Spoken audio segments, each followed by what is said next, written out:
this is Neelu. So in this vlog, I'll be discussing about how the placements are in SRMAP for the 2021 graduating batch. So I'm a student of SRMAP and the first batch got started in August 2017, and we are the first generation of SRMAP. We are really excited and we were skeptical as well while the admissions were going on. We were not sure about how the placements will be, and now we have the pandemic going on, so we were really scared back in March. So I got placed in Barclays Global Services, which is a financial organization, in the month of September. So it was not easy getting there. I was depressed in between. I was like, can I even make it? Or should I go for MBA or MS or try doing something else? And then my parents, my friends were like, you tried for 4 years and then you just want to give up just because you couldn't get through. I couldn't get through for 17 companies and I was losing hopes. But then the management was so helpful, and my friends, to all my friends who motivated me, a big thanks to you guys. And a special thanks to you, Ritika. You always kept me motivated and you were like, let's do this together. You were always there for me. And so I was not so good in coding. And then in the first year, we started off with Python, which is very weird for many of you guys out there. But yes, Python was the first language which we learned. And then after Python, we learned C, and then C++, Java, everything was going on. Most of you were asking me in the Q&A, which I posted on Instagram, you were asking me, what is the language we have to go with, or which one is good. So it's not about good and bad. It's mostly about which one you're comfortable with. So choosing a language is your preference, like whichever you feel comfortable in. I'm comfortable in Python, so I chose it. Like few people are comfortable with Java, they go for Java. So it's really up to you which one you choose. But when you choose a language, make sure you go and do your in-depth research, like what is what exactly each term or everything in the syntax mean. And you should be in a position to explain a person who don't know anything about coding, like what you did in the code, and you should be able to explain. Anyone, maybe you have a brother or sister, just go to them and try explaining. And if you are able to answer their doubts, you have mastered it, my friend. So there are a couple other things also. So firstly, let's start off how I got into Barclays. So the process of Barclays, it had 2 rounds. One is the online test round, which comprised of the domain questions, the aptitude questions, and also coding questions. And it was for around 240 marks if I'm not wrong. And they had their cutoffs which were not revealed. And based on the cutoff, we got shortlisted for the next round. And the next round was a technical round and also a HR round. For me, the technical, they asked, tell me about yourself. I told them, and later on, it was what are the projects I've done and what is the algorithm I've used. Why didn't I choose another one? Why did I prefer this one over the other? What is the difference? You know, the basic domain related questions. And then it slowly turned into a HR, unknowingly as in I was explaining about the code, and then all of a sudden he brings up, I was discussing something about the locations in India, and then he's like, which location you prefer, or which is the location you don't prefer.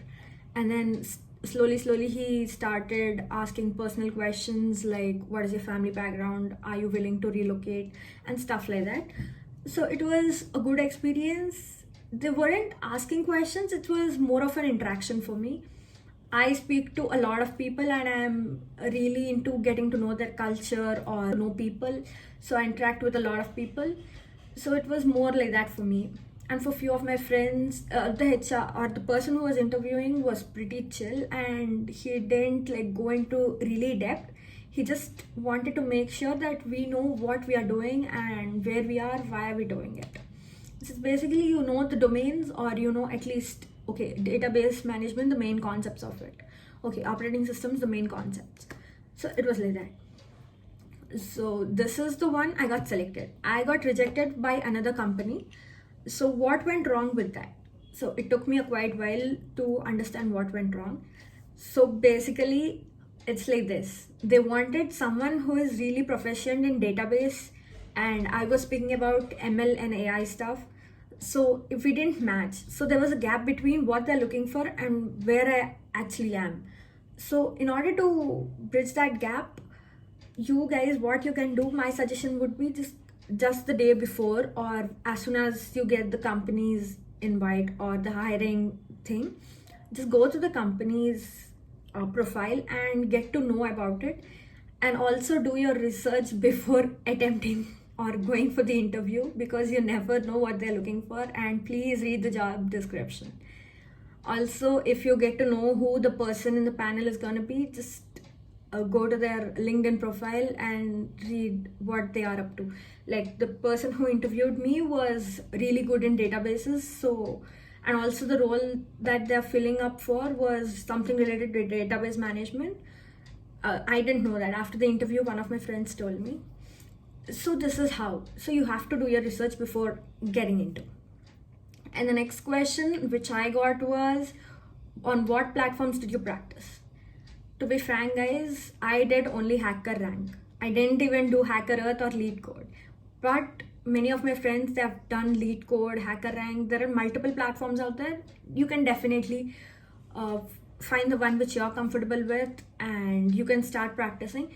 The thing I like about HackerRank is that you have these challenges like 30-day coding challenge, or start from the basics of Python to the advanced level. So it really suited me. Like, what I was looking for was actually there. Coming to LeetCode, it has company specific questions. You have easy, medium, hard levels. So you can choose if you want to solve all the easy ones, you can go for it, or like that. So these are some of the platforms I would recommend. But once you're in a thing, like if you're in HackerRank, just keep following it. And for a change, if you want to test your knowledge, then go for the other platform. Take a challenge. Not only hiring challenge, you have many contests going on in every platform. So just take one, you'll understand. So if you think, no, this level is too low, or you want to go for a higher advanced level, you can always go for the medium or hard questions which are there. And one more question was, how good is SRMAP? Well, that is interesting question. SRMAP, I would say it's really good, because there are many opportunities which we get, like for example, the semester abroad program. You are given the opportunity to go and study 6 months in other universities like University of California, Berkeley, and IIT Chicago. And this year there is also UC Davis and many other things like that. So how this semester abroad helps is, it gives you an exposure and you can build a strong network out of it. Exposure as in, in India, it is completely different. You stay with your parents and whatever you want, you ask them and you get it. But being there as an individual, it's just different. Yes, when you work, you stay as an individual, but you always have the support in you.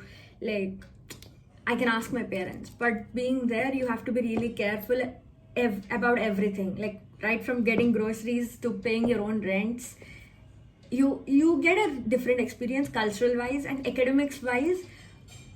It is way too different. Like in India, or at least in my college, we have like all the students, like all the first years sit together, or they have a class going on. But it was not like that there.